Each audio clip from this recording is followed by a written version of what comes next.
नमस्कार जय जगन्नाथ स्मृतिर डायरी को आपण मानक स्वागत। अतीतर अभूला स्मृति को निज डायरी माध्यम लिखि आपण मानक कहे। आशा करुच्ची आपण मानक पसंद आसुथिबो मो कहानी गुड़िक। आज कहानीर ना हेउची एमिति एक प्रेम कहानी। आसंतु शुणिबा। प्रेम देखे नहीं रंग और वर्ण। प्रेम देखे नहीं रंग और वर्ण माने नहीं जातीय धर्म। प्रेम देखे नहीं रंग और वर्ण माने नहीं जातीय धर्म, बुझे नहीं बयसर तारतम्य। प्रेम तो देखे केवल सुंदर प्रेमिकार मन। ऑफिस रे जेमिति पहुँचली मो बॉस मो आगु चली आसुथिले। मु गुड मॉर्निंग जनइली। से टिके हसी देले जेमिति छोट छुआ को चॉकलेट मिली गले खुशी हो जाती। निज डेस्क पाखक गली। डेस्क उपरे गोटे बड़ चॉकलेट बॉक्स साथी गोटे लेटर थुआ होइतिला। लेटर खोली देखिला बेलकू मोर प्रमोशन हो जाइतिला। दरमा मध्य बढ़ी जाइतिला। मो खुशीर ठिकाना नथिला। बॉस पाखु आसी कहिले कंग्रेचुलेशन, आज ऑफिस रु घर को शीघ्र चली जीवो आउ पार्टी करिवो गर्लफ्रेंड सह। संध्यारे घर को फेरिला बेले निजे निज मन को कहूली गर्लफ्रेंड। बड़ बड़ सहर रे निज कैरियर बनैबा को आसुथिबा पिलांक भाग्य रे ए गर्लफ्रेंड बॉयफ्रेंड क्योंटे बतांती। मु गाँ छाड़ी सहर को चाकरी करने को आसीथिली।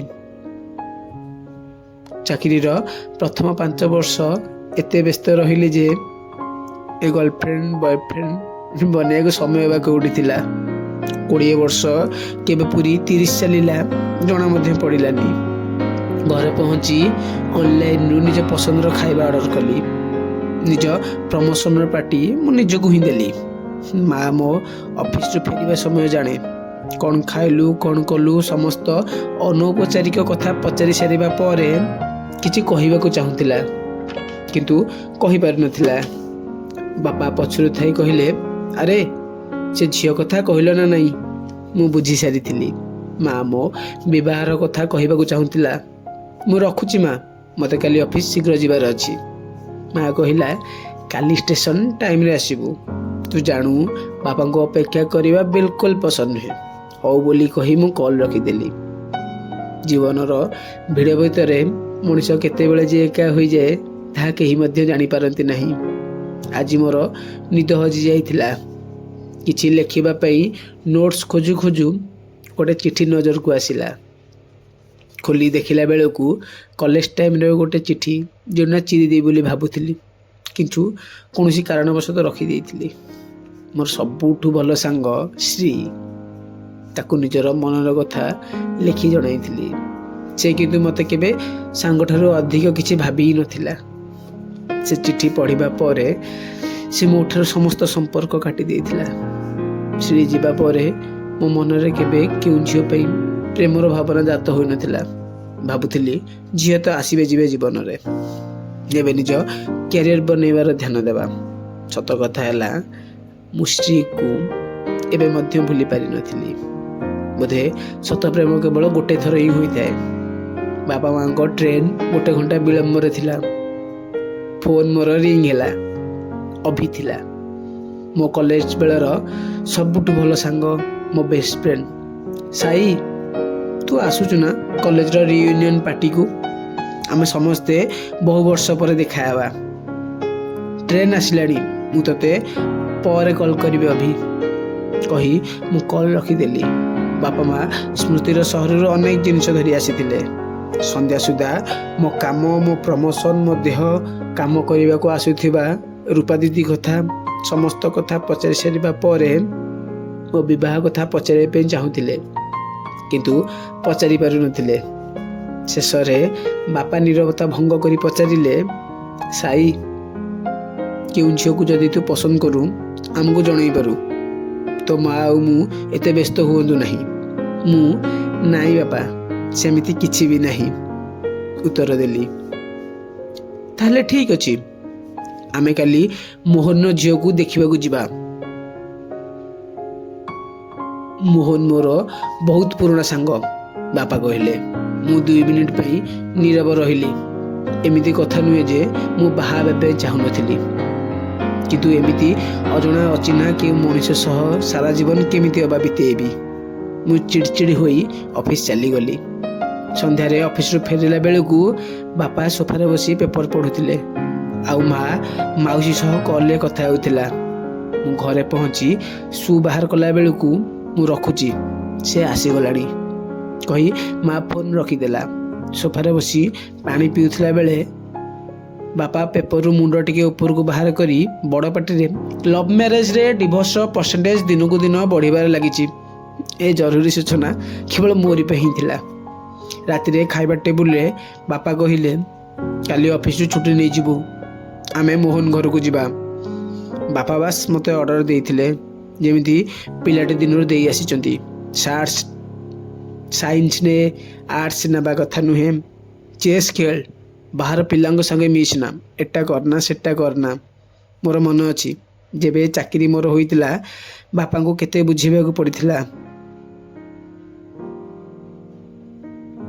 ମୁଁ ଏବେ ଥକି ଯାଇଥିଲି। ଭାବିଲି ବାପା ମା ଜନ୍ମ ଦେଇଛନ୍ତି, ଏତେ ବଡ଼ କରିଛନ୍ତି, ତାଙ୍କର ମଧ୍ୟ କିଛି ଇଚ୍ଛା ଥିବ। ଶେଷରେ ମୁଁ ମୋହନ ଅଙ୍କଲଙ୍କ ଘରକୁ ଯିବା ପାଇଁ ରାଜି ହୋଇଥିଲି। ଅଫିସକୁ ଇମେଲ୍ କରିଦେଲି କାଲି ଛୁଟି ପାଇଁ। ତା ପରଦିନ ସକାଳୁ ମୁଁ ଫର୍ମାଲ ସାର୍ଟ ପ୍ୟାଣ୍ଟ ଆଉ ହାତରେ ଘଣ୍ଟା ଲଗାଇ ବାହାରି ପଡ଼ିଥିଲି ଝିଅ ଦେଖିବା ପାଇଁ। ନିଜ ଫ୍ୟୁଚର ୱାଇଫ୍ ପାଇଁ ମନରେ ଯେଉଁ ସବୁ ଆଶା ଓ ଆକାଂକ୍ଷା ଥିଲା, ମୋହନ ଅଙ୍କଲଙ୍କ ଝିଅ ସେମିତି ବିଲକୁଲ ନଥିଲା। ନିରାଶ ମଧ୍ୟ ନଥିଲି ମୁଁ, କାରଣ ଆମେ ଯେଉଁଟା ଚାହୁ ଜୀବନରେ ସବୁବେଳେ ସେଇଟା ହିଁ ହେବ ବୋଲି କିଛି ମାନେ ନଥାଏ। ଘରକୁ ଫେରିଲା ପରେ ମୁଁ କିଛି ନ ବୁଝି ନ ସୁଝି ମୋହନ ଅଙ୍କଲଙ୍କ ଝିଅକୁ ବାହା ହେବା ପାଇଁ ରାଜି ହୋଇଯାଇଥିଲି। ବାପା ମାଙ୍କ ଖୁସିର ଠିକଣା ନଥିଲା। ରିୟା, ମୋହନ ଅଙ୍କଲଙ୍କ ଝିଅ, ଯାହାକୁ ମୁଁ ଠିକରେ ଦେଖିବି ନଥିଲି, କିନ୍ତୁ ବାପା ମାଙ୍କର ଗୋଟେ ଚିନ୍ତା ଦୂର ହୋଇଯାଇଥିଲା। ତାଙ୍କ ପୁଅ ବାହା ହେବା ପାଇଁ ରାଜି ହୋଇସାରିଥିଲା। ମୁଁ ତା ପରଦିନ ସନ୍ଧ୍ୟାରେ ରିୟୁନିୟନ ହେଉଥିବା ହୋଟେଲ ଆଗରେ ଥିଲି। ଅଭି ମଧ୍ୟ ଥିଲା। ତାକୁ ହକ୍ କରି ଭିତରକୁ ଚାଲିଗଲୁ ଆମେ ଦୁହେଁ। ଭିତରେ ପଶୁ ପଶୁ କଲେଜ ଦିନର ସମସ୍ତ ସାଙ୍ଗସାଥୀଙ୍କୁ ଦେଖି ପୁରୁଣା ଟାଇମକୁ କିଛି ସମୟ ପାଇଁ ଚାଲିଗଲୁ। ସମସ୍ତ ସାଙ୍ଗରେ ଦେଖା ହେଲି, କଥା ମଧ୍ୟ ହେଲି। କଥାବାର୍ତ୍ତା ଚାଲି ହିଁ ଥିଲା, କେହି ଜଣେ କହିଲେ, ଆରେ ଦେଖ, ଶ୍ରୀ ମଧ୍ୟ ଆସିଗଲା। ମୁଁ ବୁଲି କରି ଦେଖିଲା ବେଳକୁ ମେରୁନ୍ କଲର ଶାଢ଼ୀରେ ଶ୍ରୀ ଥିଲା। ବହୁତ ସୁନ୍ଦର ଦେଖାଯାଉଥିଲା, ଯେମିତି କଲେଜ ଟାଇମରେ ଥିଲା। ମୁଁ ଅଣଦେଖା କରି ଗୋଟେ ସାଙ୍ଗସାଥୀରେ କଥା ହେବାର ଅଭିନୟ କରିବାରେ ଲାଗିଲି। ପଛରୁ ପିଠିରେ କେହି ଜଣେ ହାତ ରଖିଲା ପରି ଲାଗିଲା। ବୁଲି ଚାହିଁଲା ବେଳକୁ ଶ୍ରୀ ଥିଲା। କେମିତି ଅଛ ସାଇ? ଶ୍ରୀ ପଚାରିଲା। ମୁଁ ଭଲ ଅଛି, ତୁମେ କେମିତି ଅଛ ଶ୍ରୀ? ହଁ, ମୁଁ ବି, ଶ୍ରୀ କହିଲା। ଅନୌପଚାରିକ ସମସ୍ତ କଥାବାର୍ତ୍ତା ସରିବା ପରେ ଶ୍ରୀ କହିଲା, ଆଇ ଏମ୍ ସରି ସାଇ, ମୋତେ କ୍ଷମା କରିଦିଅ, ମୁଁ ବହୁତ ଦୁଃଖିତ। ସେଦିନ ତୁମ ସହ ଯାହା କଲି ସେଥିପାଇଁ। ମୁଁ ପଛରେ ଜାଣିବାକୁ ପାଇଲି ତୁମେ ଏତେ କଷ୍ଟ ପାଇଲ। ଆରେ ନାଇଁ, ସେସବୁ ପୁରୁଣା ଦିନର କଥା, ମୁଁ ଭୁଲି ସାରିଲିଣି, ସାଇ କହିଲା। ଫ୍ରେଣ୍ଡସ୍ ଏଗେନ୍ କହି ଶ୍ରୀ ହାତ ବଢ଼େଇଲା। ଫ୍ରେଣ୍ଡସ୍ ଏଗେନ୍ କହି ସାଇ ହାତ ମିଶେଇଲା। ବାକି ସବୁ ସମୟ ଶ୍ରୀ ଆଉ ସାଇ ଗୋଟେ କୋଣରେ ଟେବୁଲ ଉପରେ ବସି ବିତେଇ ଦେଲେ। ଶ୍ରୀ ସହ କଲେଜ ଦିନର ସବୁ କଥା ସାଇର ମନେ ଥିଲା। କେମିତି କ୍ଲାସ୍ ବନ୍ଦ କରି ବୁଲିବାକୁ ଯାଉଥିଲୁ, କେମିତି ଛୋଟ ଛୋଟ କଥାରେ ସାଇ ଜିଦି ଧରୁଥିଲା। ଏମିତି ସବୁ କଥାଟା ଚାଲି ହିଁ ଥିଲା। ହଠାତ୍ ଶ୍ରୀ ପଚାରିଲା, ବାହା ହେଲଣି ନା ନାଇଁ? ଏବେ ତ ମୋ ପାଖରେ ଉତ୍ତର ଥିଲା, ହଁ, ଏନଗେଜମେଣ୍ଟ ସରିଗଲାଣି, ବହୁତ ଜଲ୍ଦି ବାହାଘର ମଧ୍ୟ ହେବ। ଆଉ ତୁମେ? ସାଇ ପଚାରିଲା। ଶ୍ରୀ କେଉଁ କଥାରେ ହସୁଥିଲା। ହଠାତ୍ ନୀରବ ହୋଇଗଲା ଆଉ କହିଲା, ହଁ, କରିଥିଲି ନା। ମୁଁ ତାକୁ 6 ମାସରେ ହିଁ ମୋ ଜିଦି ସହିପାରିଲାନି, ଆଉ ମୋ ପିଲାଳିଆମି ତାକୁ ବିରକ୍ତ ଲାଗିଲା। ସେଥିପାଇଁ ଡିଭୋର୍ସ ହୋଇଗଲାଣି 2 ମାସ ହେଲାଣି। କେତେ ଦିନ ଯାଏଁ ଗାଁରେ ଅଛ? ଶ୍ରୀ ପଚାରିଲା। କାଲି ସନ୍ଧ୍ୟା ଯାଏଁ। ସକାଳେ ଯଦି ଫ୍ରି ଅଛ ଆମେ ବାହାରେ ଦେଖା ହେଇପାରିବା, ସାଇ ପଚାରିଲା। ଗଲେ କେବେ କି ଜାଣି ଫେରିବି। ରିୟୁନିୟନ ପାର୍ଟି ସରିବା ଉପରେ। ସମସ୍ତେ ଖାଇବା ପିଇବା ସାରି ଯିଏ ଯାହାର ଘରକୁ ଫେରିଲେଣି। ମୁଁ ଶ୍ରୀକୁ ଘରେ ଛାଡ଼ିବାକୁ ଯାଇଥିଲି। ବାଟରେ ସେ ବହୁତ ସାରା କଥା କହୁଥିଲା। ସାଇ ଆଜି ବହୁତ ଦିନ ପରେ ଏତେ ଖୁସିରେ ଥିଲା। ଶ୍ରୀକୁ ଘରେ ଛାଡ଼ି ଆସିବା ପରେ ସାଇକୁ ରାତିରେ ନିଦ ହେଉନଥିଲା। ଏତେ ବର୍ଷ ପରେ ସେ ଶ୍ରୀକୁ ଦେଖିଥିଲା, ଯାହାକୁ ନ ଦେଖିଲେ ସାଇର ଦିନ ଆରମ୍ଭ ହେଉନଥିଲା। ଏମିତି ନୁହେଁ ଯେ ସେ ଶ୍ରୀ ସାଙ୍ଗରେ ଯାହା ହୋଇଛି ସେଥିପାଇଁ ତାକୁ ପୁଣି ଥରେ ପ୍ରେମ କରି ବସିଲା। ସତ କଥା ହେଲା, ଶ୍ରୀ ଯିବା ପରେ ମଧ୍ୟ ସାଇ ଶ୍ରୀକୁ କେବେ ଭୁଲି ପାରିନଥିଲା। ବାପା କଲ୍ କଲେ, ଆସନ୍ତା ରବିବାର ତୋର ଆଉ ରିୟାର ବାହାଘର ହେବ। ମୁଁ କିଛି ସମୟ ନୀରବ ରହିଗଲି, ଯେମିତି ମୋ ଜୀବନ ମୋ ହାତରୁ ଚାଲିଗଲା। ବୋଧେ ଏଇଟା ହିଁ ଭାଗ୍ୟ କୁହନ୍ତି। ତା ପରଦିନ ସକାଳୁ ପୁଣି ମୁଁ ଶ୍ରୀ ସାଥିରେ ଦେଖା ହେବାକୁ ଚାଲିଗଲି କଲେଜ ପାଖରେ ଥିବା ସେଇ ଛୋଟିଆ ପାର୍କକୁ। କେବେ ମୁଁ ଶ୍ରୀକୁ ନିଜର ମନର କଥା କହିଥିଲି ଯେଉଁଠି। କିଛି ସମୟ ବସିବା ପରେ ଶ୍ରୀ ଆସି ପହଞ୍ଚିଲା। କେମିତି ଅଛ? କ'ଣ କରୁଛ? ଘରେ ସମସ୍ତେ କେମିତି ଅଛନ୍ତି? ସମସ୍ତ ଅନୌପଚାରିକ କଥା ପଚାରି ସାରିବା ପରେ ମୁଁ ଶ୍ରୀକୁ କହିଥିଲି, ଶ୍ରୀ ମନେ ଅଛି ନା, ଠିକ୍ ଏଇ ଜାଗାରେ ମୁଁ ତୁମକୁ ନିଜର ମନର କଥା କହିଥିଲି। ଶ୍ରୀ ମୁହଁକୁ ଶୁଖେଇ ଦେଇ କହିଲା, ଜାଣିଛ ଆଜି ସେଇ ଦିନ। ତୁମର ମନ ଅଛି ଶ୍ରୀ? ସାଇ ପଚାରିଲା। ହଁ। ଆଉ ଜୋରରେ କାନ୍ଦିବାକୁ ଲାଗିଲା। ମୋତେ କ୍ଷମା କରିଦେବ ସାଇ, ମୁଁ ତୁମକୁ ବହୁତ କଷ୍ଟ ଦେଇଛି। ତୁମେ ଚାଲିଯିବା ପରେ ମୁଁ ତୁମର ପ୍ରେମର ମହତ୍ତ୍ୱ ବୁଝିଥିଲି। ବହୁତ ଚେଷ୍ଟା ମଧ୍ୟ କରିଥିଲି ତୁମକୁ ଦେଖା କରିବା ପାଇଁ, କିନ୍ତୁ ପାରିଲିନି। ବାପା ମା ବାଧ୍ୟ କରି ମୋତେ ଅନ୍ୟଠି ବିବାହ କରାଇଦେଲେ। ଏକଥା ଶୁଣିବା ପରେ ସାଇର ଆଖିରେ ମଧ୍ୟ ଲୁହ ଆସିଗଲା। ମୁଁ ତୁମକୁ ଆଜି ମଧ୍ୟ ଭଲ ପାଏ ଶ୍ରୀ, ସାଇ କହିଲା। ଆଉ ପକେଟରୁ କଲେଜ ଦିନର ସେଇ ଚିଠିକୁ ବାହାର କରି ଶ୍ରୀକୁ ଦେଲା। ସେ ଚିଠି ଦେଖିକରି ଭାବବିହ୍ୱଳ ହୋଇ ପଡ଼ିଲା। ତୁମେ ଆଜି ଯାଏଁ ସେ ଚିଠିକୁ ସାଇତି ରଖିଛ ସାଇ? ଶ୍ରୀ ପଚାରିଲା। ହଁ, ମୁଁ ତୁମକୁ ଆଜି ମଧ୍ୟ ଭଲ ପାଏ, ଶ୍ରୀ ସାଇକୁ କହିଲା। ଶତ ଚେଷ୍ଟା କଲା ପରେ ମଧ୍ୟ ମୁଁ ତୁମକୁ ଭୁଲି ପାରିଲି ନାହିଁ।